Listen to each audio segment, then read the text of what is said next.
People talk about the silence of the mountains, but they've never heard the kind of quiet that feels like it's holding its breath. I grew up in a deep holler near the Kentucky border, a place where the sun doesn't even hit the ground until noon, and the shadows stay long and cold, even in mid-July. My granddaddy always told me, if you hear your name called from the trees, no, you didn't. If you see a light moving where there ain't no trail, no, you didn't. I thought it was just old-timer superstition until the night the fog rolled in so thick it felt like breathing wet wool. I was coming back from checking the perimeter fences after a storm, my boots crunching on the dry needles when the woods just stopped. No crickets, no owls, not even the wind.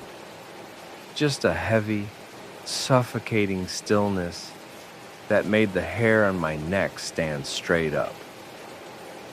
I was about a half mile from the cabin when I heard it. A voice. It wasn't a scream or a growl. It was my mother's voice. "Caleb, is that you, baby? Come help me. I've fallen." My heart nearly stopped. My mother had been dead for 6 years. The sound didn't come from the trail. It came from the throat of a steep, limestone ravine where no one in their right mind would be walking at night. I froze, my flashlight trembling in my hand. "Mom?" I whispered, hating myself the moment the word left my lips. The voice replied instantly, but this time, the pitch was slightly off. It sounded like a recording being played at the wrong speed. "Caleb, come help me. I've fallen." It repeated the exact same cadence, the exact same inflection, like a parrot mimicking a tragedy. I turned my light toward the ravine, and for a split second, the beam caught 2 eyes. They weren't animal eyes.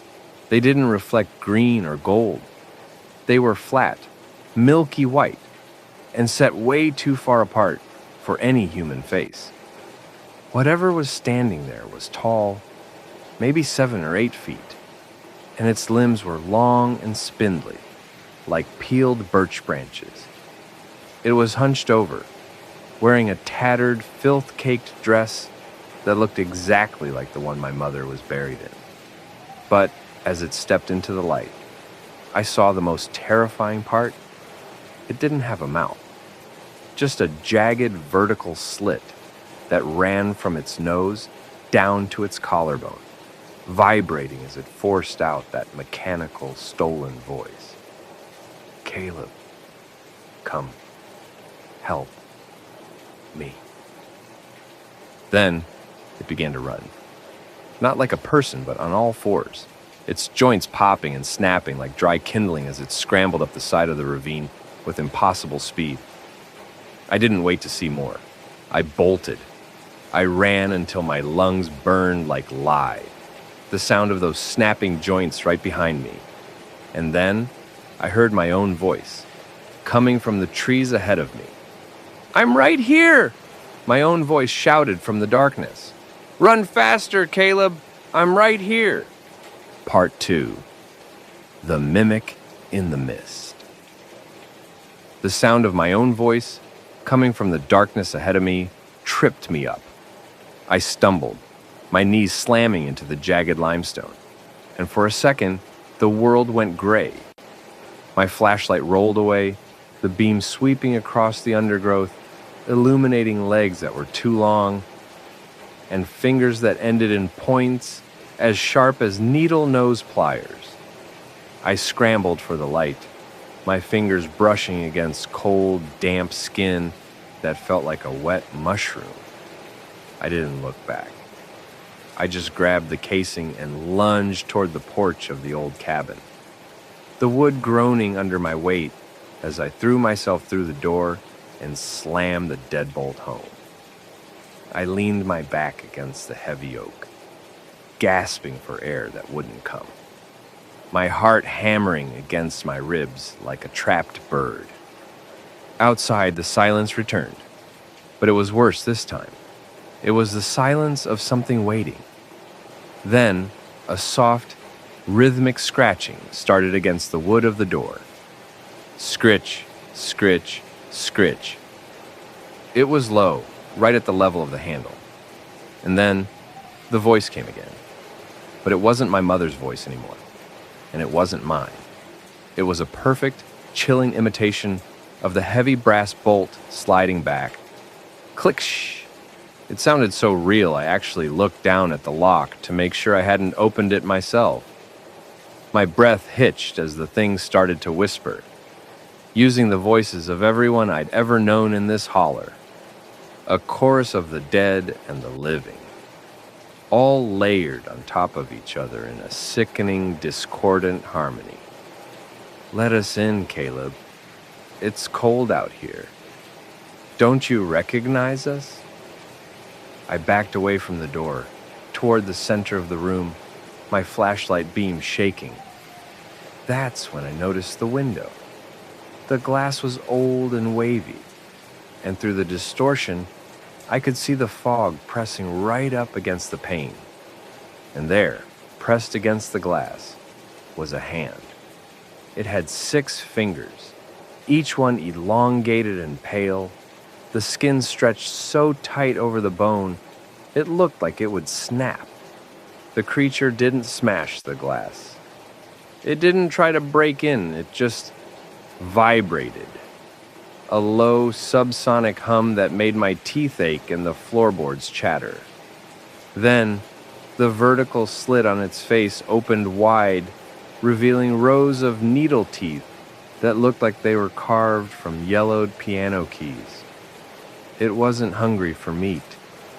I could feel it in my marrow. It wanted my sound. It wanted to add my scream to its collection. There's a stretch of the Blue Ridge way back behind the old mica mines, where the GPS just gives up. They call it the Needle's Eye. It's a narrow, jagged limestone gorge where the air stays heavy and smelling of ozone and wet pennies. I was out there doing some illegal urban exploring in the abandoned mine shafts, looking for some old-growth crystals to sell online. I'd found a hole that wasn't on any of the USGS maps. A perfect vertical shaft that looked like it had been bored out by a giant drill. But the edges were smooth as glass.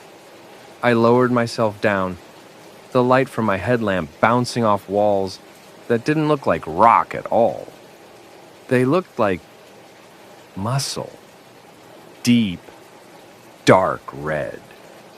And pulsing. Just enough to make the dust dance in the air. I hit the floor of the cavern, and the first thing I noticed was the sound. It wasn't the wind. It was a rhythmic, metallic clack. Clack. Clack. Like an old-fashioned sewing machine being run by a manic ghost. I followed the sound deeper, my boots making a wet, sucking noise on the floor, which was covered in a thick, translucent film. That's when my light hit the tapestry. It was a deer, a massive 10-point buck. But it wasn't dead. It was suspended in the air by thousands of thin, shimmering silver threads that were literally stitched through its hide and into the rock walls. The threads were moving, weaving themselves in and out of the animal's skin with impossible speed, sewing the creature into the very structure of the mountain. The deer's eyes were wide, rolled back to the whites, and it was let out a low, vibrating hum that matched the clack, clack, clack of the unseen needle. I turned to run. I didn't care about the crystals anymore. I just wanted the sky. But when I tried to lift my foot, I couldn't. I looked down, my heart freezing in my chest. The translucent film on the floor wasn't mud, it was silk. And it wasn't just on my boots. I watched, paralyzed, as a dozen silver needles, each a foot long and made of living, twitching bone, emerged from the dark ceiling above me. They were descending on threads of pure light, and as the first one pierced through the leather of my shoulder, I realized the clacking wasn't coming from a machine. It was coming from the thousands of tiny clicking teeth of the things crawling down the walls toward me. The needles began to work, stitching my arms to my sides with a cold, electric agony that made my vision spark. I opened my mouth to scream, but a needle was already there, hovering just an inch from my lips, ready to finish the seam, and then the mountain spoke. It didn't use words. It used my own memories. It whispered a secret about my father that I'd never told a living soul. A secret that only someone who was inside my head could know. The needle didn't just pierce my skin, it threaded my thoughts. Every time that bone-white point dipped into my flesh, a memory was pulled out along with the silver line. I saw my 7th birthday, the smell of my mother's perfume, the day I fell from the old oak tree, all of it being woven into the stone. The mountain wasn't just killing me, it was downloading me. I looked to my left, my neck clicking as the threads tightened, and that's when I saw him. My father. He hadn't run off when I was 10, like everyone in the county said. He was right there, 3 feet away, his face a perfect frozen mosaic of mica and dried skin, his eyes replaced by 2 polished black river stones. He wasn't a corpse. He was a patch, a repair job on a wall that had been crumbling for centuries. The clicking of the teeth grew louder, a deafening swarm of sound that vibrated in my skull. Hundreds of those things, the size of house cats but shaped like human hands, scuttled over my chest. They weren't biting. They were tucking the silver threads into my veins, their tiny, needle-like fingers moving with a surgical, terrifying precision. "It's time to be useful, Caleb," the mountain whispered. But the voice didn't come from the air. It came from my own stomach. "The ridge is thin here. It needs more weight. It needs more history to hold the world down." I tried to scream, but the silver thread had already crossed my lips, zigzagging back and forth until my mouth was a seamless, puckered line of scar tissue and light. The pain started to fade into a cold, hollow numbness. I felt my legs becoming heavy, turning to cold, unyielding limestone. My blood slowing until it was the consistency of thick mountain clay. My headlamp finally died, plunging me into a darkness so absolute it felt like a physical weight. But I could still see. I saw through the eyes of the mountain. I felt the hikers walking miles above me. I felt the roots of the hemlocks drinking from the deep springs, and I felt the hunger. It was an ancient, gnawing void that could never be filled. I realized then that Appalachia isn't just a range of hills. It's a living, breathing beast, and the rocks are just the scabs over its many, many mouths. And here is the twist, the part that I can only tell you because the stitching is finally complete. I'm not the man who went into that cave looking for crystals. That man is currently a permanent part of a support pillar 300 feet below the Blue Ridge Parkway. His memories used to fuel the hum of the earth. No. I am the thread that was left over. I am the thing the mountain sent back out in his boots, wearing his skin like a borrowed coat. I'm sitting in his kitchen right now, typing this with fingers that feel like cold marble, trying to remember how to breathe so the neighbors don't get suspicious. But the mountain is calling again. It says, "The seam is starting to fray in the next county over, and I think I need to go find someone else to help me mend it." There's a ridge in the Smokies, way back behind the old Cades Cove settlement. That doesn't show up on any modern topo map. My brother Silas called it the White Orchard. He'd spent 3 years obsessed with finding it, ever since he found an old pioneer diary in the basement of the university library. The diary spoke of trees that grew without leaves, trees that stayed pearly white even in the dead of winter, and fruit that tasted like the sweetest day of your life. I thought he was just chasing shadows until the day he didn't come home. I waited 48 hours before I grabbed my pack and headed into the brush.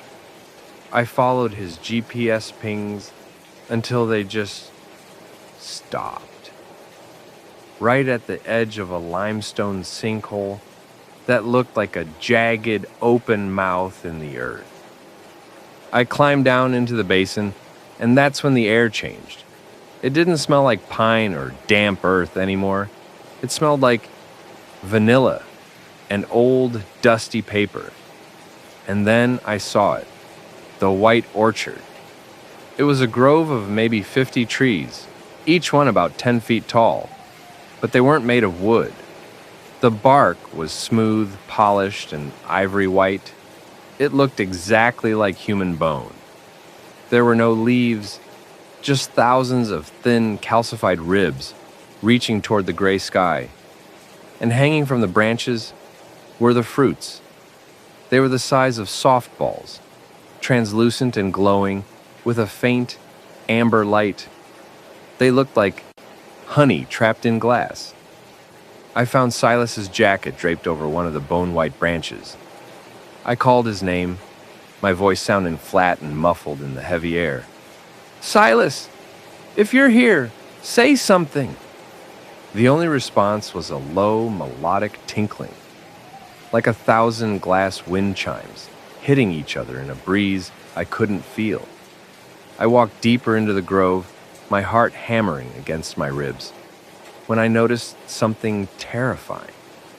The trees weren't growing in rows. They were growing in clusters. And at the base of the largest tree, I saw a pair of hiking boots. They weren't sitting on the ground. They were integrated.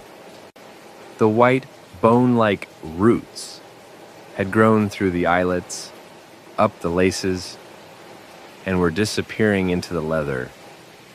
I knelt down, my hands trembling as I brushed away the white dust. That's when I saw the fruit up close. It wasn't a fruit at all. Inside the amber, translucent skin was a human eye. It was wide open, the pupil blown out. And as I leaned in, the eye moved. It looked directly at me. I jumped back, a scream caught in my throat, but my foot snagged on a root that felt as hard as iron. I looked down, and the white bark was already starting to wrap around my ankle. Thin, calcium-rich tendrils moving with the slow, agonizing pulse of a heartbeat. And then, I heard Silas's voice. It wasn't coming from the trees. It was coming from inside my own head. "Eat it, Caleb," his voice whispered, sounding more like a song than a person. "Eat the fruit, and you'll never have to feel the weight of the world again." I clawed at the bone-white tendrils, my fingernails ripping as I tried to pry my ankle from the calcium grip of the earth. The more I struggled, the faster the roots moved, weaving through my jeans, stitching themselves into the very fabric of my skin. The smell of vanilla intensified, becoming thick, cloying, like the scent of a funeral home trying to hide the rot. I looked up at the amber fruit. The eye inside it was tracking my every movement, blinking with a wet, rhythmic sound that echoed in the silence of the hollow. "Eat it, Caleb," the voice whispered again. But this time, it didn't just sound like silence. It sounded like me. It was my own voice, projected from the trees, vibrating through the marrow of my teeth. I reached out, my hand trembling so hard I could barely grip the translucent skin of the fruit. It was warm, and it pulsed with a heavy, slow heartbeat. I didn't want to. God, I didn't want to. But the hunger that suddenly hit me was unlike anything I'd ever felt. It wasn't a hunger for food. It was a hunger for existence. I bit into it. The skin popped with a sound like a wet glass breaking. And the liquid that flooded my mouth tasted like everything. It tasted like my first kiss, the smell of rain on hot asphalt, the feeling of a cold beer after a long day. Every good memory I'd ever had, concentrated into a single golden syrup. And then the world went white. The pain in my ankle vanished. The terror vanished. I felt myself being pulled, not up, but out. My consciousness was expanding, flowing through the roots, into the limestone, up into the ribs of the bone tree. I saw through 100 eyes. I saw the squirrel frozen in fear, 3 ridges over. I saw the lawyer in the city signing the papers for my brother's missing person. I saw the very moment the mountains were formed from a collision of continents. I wasn't Caleb. I was the orchard. I was the memory of the land. And I was so hungry. The roots finally let go of my physical body. I stood up, but I didn't feel the weight of my boots. I felt hollow. I looked down at my hands, and the skin was already turning that pale, polished white of the tree. I scrambled out of the sinkhole. I ran toward my truck, my movements jerky and mechanical. And I drove. I drove until the sun came, and the shadows of the smoke were far behind. I made it back to my apartment. Walking. I sat in the dark, waiting to come back. Waiting to feel. But here's the twist. The part that keeps me from ever turning on the lights. I looked in the mirror this morning. My eyes, they aren't brown. They're amber, translucent. When I look at my reflection, I don't see my apartment. I see the orchard. I see silence. His body standing perfectly still. His skin now the bark of a tall ivory tree. But that's not the worst part. The worst part is the phone. It's been ringing for an hour. It's my mother calling from the house she died in 3 years ago. She says she found a white orchard in the backwoods, and she wants to know if I want to come home for the harvest. And as I listen to her voice, I realize I'm nothing but a scapegoat. I'm a sinner, and I've already been planted in the city. They tell you, if you're hiking the back trails of the Monongahela and the birds suddenly go silent, you shouldn't stop to listen. You should run. I didn't. I was a soundscape. One of those guys who records nature, sounds for sleep apps. And I'd heard rumors of a singing cave near the Blackwater Canyon. I found the entrance behind a curtain of frozen ivy, a narrow, jagged slit in the limestone that smelled like old, wet wool and ozone. I crawled inside, my gear clacking against the stone, and the deeper I went, the warmer the air became. It wasn't the heat of the earth. It was the heat of a breath, a slow, wet, rhythmic huffing that made the damp walls vibrate against my palm. I set up my shotgun mic and put on my headphones, and that's when my heart nearly stopped.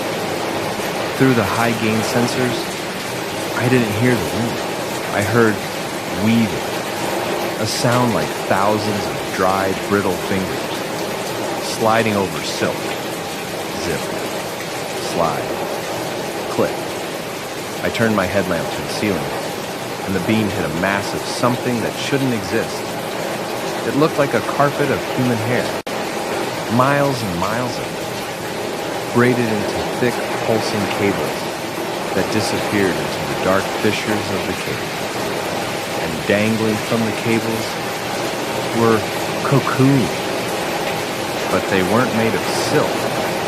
They were made of clothes, old flannel shirts, denim overalls, hiking boots, all woven together with that greasy, dark hair. I reached out to touch one, a red windbreaker that looked exactly like the one my cousin went missing in his woods 3 years ago. As my finger brushed the fabric, the weaving sound stopped. The silence that followed was so heavy, it felt like it was crushing my eardrums. Then, from inside the red windbreaker, a hand reached out. It wasn't a human hand. It had too many knuckles, and the skin was the color of a dead fish's belly. It didn't grab me. It just mimicked the shape of my own hand. And then, the singing started. A low, distorted vibration that sounded like my cousin's voice, trying to scream through a throat full of sand. Run, Elias. It's almost finished with your suit. I scrambled backward, my boots slipping on a floor that was now covered in a thick, sticky bile. I looked up, and the hair on the ceiling was descending. It wasn't falling. It was growing, reaching for me like a billion microscopic needles. I turned to bolt for the entrance, but the slit in the rock was gone. In its place was a solid wall of woven hair. And as I pressed my face against it, a sharp, stinging prick in the back of me. I reached back and pulled out a single 6-inch needle made of human bone, and that's when I realized I wasn't hearing my cousin's voice in my head. I was hearing it from inside my own skull. The needle wasn't just metal or bone, it was a conduit. As it sat there, buried in the base of my skull, I didn't feel pain. I felt streaming. My memories were being pulled out like loose threads from an old sweater. I saw the face of the girl I loved in high school, the way the light hit the Monongahela River Sunday morning, the sound of my father's old truck rattling up the gravel driveway, all being unspooled. I looked up at the ceiling, and the mass of hair knitting itself into a shape that was horrifying to me. It wasn't just a suit. It was a duplicate, a perfect woven mirror, hanging on its heels. Its skin, a patchwork of my own stolen history and dark, greasy life. I tried to move my arms, but the bile on the floor had hardened into a resin-like shell, pinning me to the stone. The weaving sound, that zip, slide, click, was deafening now, vibrating through my very bones. The weaver finally stepped out of the shadows. It didn't have a body. It was just a collection of thousands of spindly, multi-jointed legs, all connected to a central pulsing knot of what looked like raw red muscle. It didn't have eyes, but it had sensors, long, vibrating hairs that tasted the air as it moved toward me. It leaned over, its weight pressing down on my chest, and I heard the voice again. It wasn't my cousin. It was my voice. But it was the voice I used when I was recording for the apps. That soft, soothing, artificial tone meant to lull people to sleep. Don't fight the stitch, Elias, the thing whispered, its breath smelling of dry rot and lavender. The pattern is almost complete. You've been such a productive servant. I didn't understand. I struggled against the resin, my skin tearing as I fought to free my hands. What servant? I record the woods. The weaver's central knot pulsed with a sickening wet sound. Exactly. Every recording you've uploaded, every babbling brook and mountain wind, they weren't just sounds. They were the frequency. The weaver's song, hidden in the white noise. How many people are listening to you right now, Elias? How many thousands of sleepers are playing your nature's rest in their bedrooms, while their own hair begins to lengthen? The realization hit me harder than any needle. The app, the millions of downloads. I wasn't discovering the weaver, I was its broadcaster. I was the one who brought the mountain's hunger into the suburbs, into the cities, into the quiet nurseries of people who just wanted to sleep. As the weaver began to press its bone needles into my eyes, I didn't see the cave.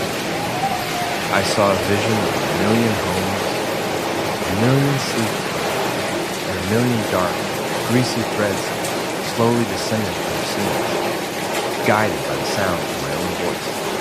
I tried to scream, to warn them, to tell them to turn it off. But my vocal cords were already being strung. And here is the twist. The part that I'm writing to you with fingers that feel like dry, knotted twine. I'm not in that cave anymore. I woke up this morning in my own bed. My gear is packed. My soundscapes are all uploaded and trending at the top of the charts. I look in the mirror and I see a man who looks exactly like Elias. But when I blink, I don't see my eyes. I see two small, dark knots of woven hair. I'm sitting here, watching the active listener count on my app. 10,000, 50,000, 100,000.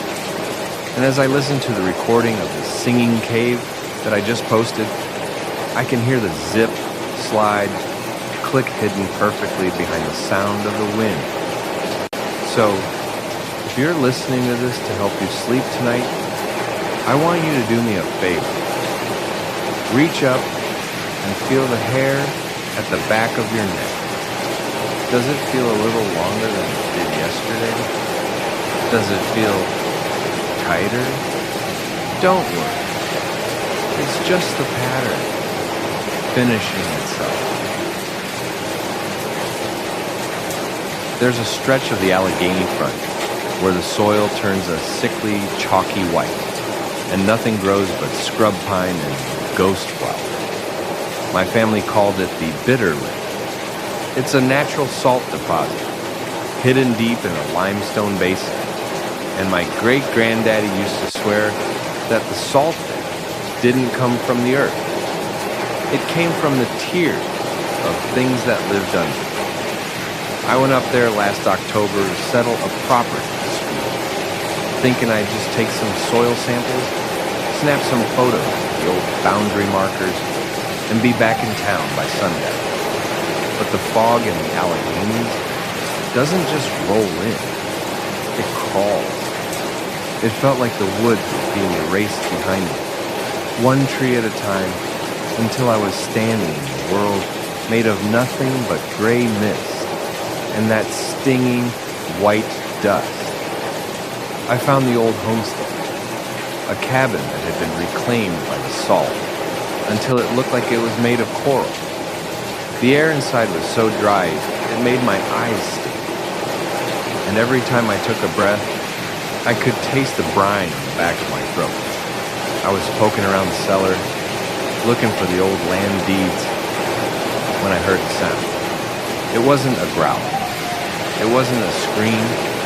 It was a lapping, a wet, rhythmic sound, like a dog drinking from a bowl, but heavier, much heavier. I turned my light toward the corner of the cellar, and the beam hit a pile of what I thought were white river stones. But as I watched, the stones shifted. They weren't stones. They were faces. Dozens of them, stacked on top of each other like portals.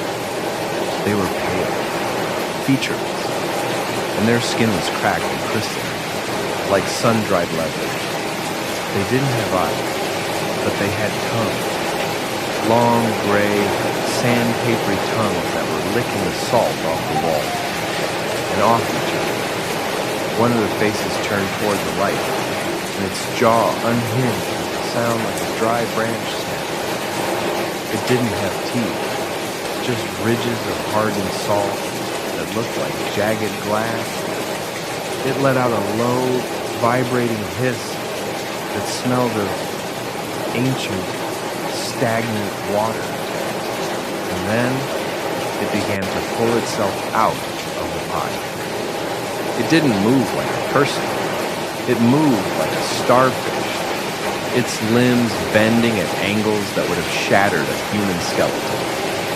And as it stepped into the light, I saw the boundary markers I'd been looking for. They weren't made of stone. They were the calcified remains of the people who lived here before. Their bodies turned into living salt pits. I backed away, my heart thundering in my ears. But as I hit the cellar stairs, I felt something wet and cold brush against the back of my head. I looked up, and the ceiling beneath it, hundreds of them clinging to the rafters, like pale, bloated spiders.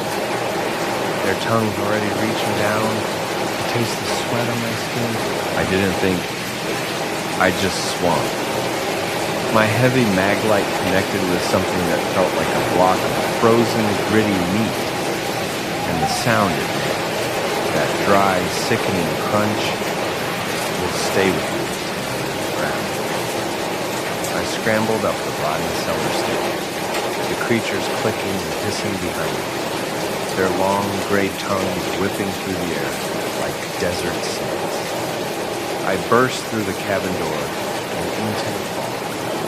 The white dust swirling around me like a blizzard of groundwater. I ran until my shins screamed, until the air felt like it was cutting my lungs into ribbons.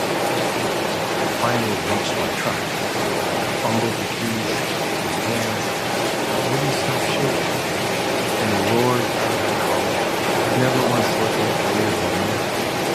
I didn't want to see if those pale, salt-cracked ships were galloping after me. I just wanted to see a blue road. I made it back to the motel in town, and I spent 3 hours in the shower. I scrubbed until my skin was raw, trying to get that cloying mineral smell out of my hair, trying to wash away the memory of those sandpapery tongues. But no matter how much water I used, I couldn't get rid of the thirst. A deep, hollow, bone-dry thirst that felt like I'd swallowed a handful of hot ash. I drank 4 liters of water, then 5, but it just ran right through me. I looked at myself in the mirror. My skin looked tight, polished, almost shimmering. I thought it was just the adrenaline, or the bad lighting of the cheap fluorescent motel lamp. I reached for my phone. My fingers remained stiff. I decided to call my father. I needed to know why he'd sent me there, why he'd forgotten to mention the things in the cellar. The phone rang once, twice, and then his voice came through, but it sounded different, thin, brittle, like parchment being crumpled. "Did you find the deed, son?" he asked. I started screaming at him, telling him about the faces, the tongues, the bitter lick. There was a long, suffocating silence on the other end, and then I heard a sound that made my blood turn to slush. It was a wet, rhythmic lapping. "We don't own the bitter lick, Caleb," he whispered, and I could hear his jaw crack as he forced the words out. "The lick owns us. Every 4 generations, the mountain needs to be seasoned. The property dispute was just the invitation for the new blood to come home. And here's the twist. The reason I haven't left this motel room in 3 days. I'm not thirsty. I stopped drinking water yesterday because, well, it started to hurt. When I cry, the tears don't run down my face. They freeze. They turn into jagged white crystals before they even hit my cheeks. I look down at my hands this morning, and my fingernails have fallen off, replaced by ridges of hard, translucent salt. But the worst part, the part that tells me I'm never going home, is the sound at the door. I don't hear a knock. I hear a soft, wet, rhythmic scritch. I look through the peephole, and I don't see the hallway. I see a dozen gray tongues pressed against the glass, licking the condensation, waiting for me to come out and join the pile. Because I'm not a man. I'm the finest salt the Allegheny has ever produced. And the mountain is finally ready to eat.